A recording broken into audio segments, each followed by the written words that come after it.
بسم اللہ الرحمن الرحیم۔ نماز حاجت دعاؤں کی قبولیت اور حاجتوں کے پورا ہونے کے لیے ایک مجرب نسخہ نماز حاجت ہے۔ جب حضور صلی اللہ علیہ وسلم کو کوئی اہم معاملہ درپیش ہوتا تو اس کے لیے آپ 2 رکعت یا 4 رکعت پڑھتے۔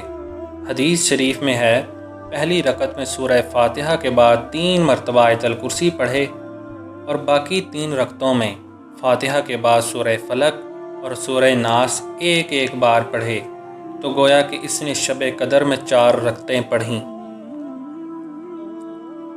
ایک اور حدیث میں ہے کہ حضور صلی اللہ علیہ وآلہ وسلم نے ارشاد فرمایا کہ جس کی کوئی حاجت اللہ کی طرف ہو یا کسی انسان کی طرف ہو تو وہ اچھی طرح وضو کرے، پھر 2 رکعت نماز پڑھ کر اللہ تعالیٰ کی حمد و ثنا کرے اور نبی کریم صلی اللہ علیہ وآلہ وسلم پر درود شریف بھیجے اور پھر یہ دعا پڑھے تو اللہ تعالیٰ اس کی حاجت کو اپنی مہربانی سے پورا فرما دے گا۔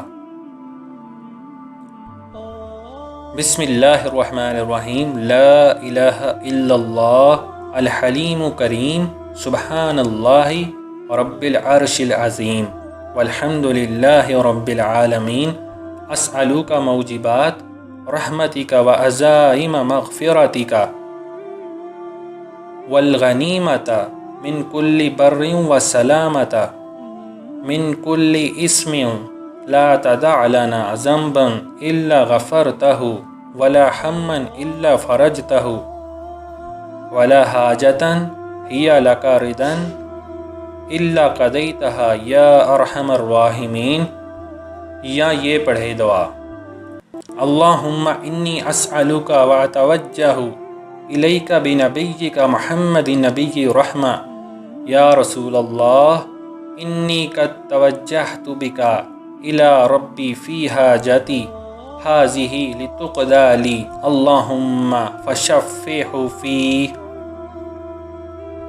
تو انشاءاللہ تعالی اس شخص کی انسان کی طرف ہو یا اللہ کی طرف کوئی حاجت ہو، اللہ تبارک و تعالی اس دعا کی برکت سے پورا فرما دے گا۔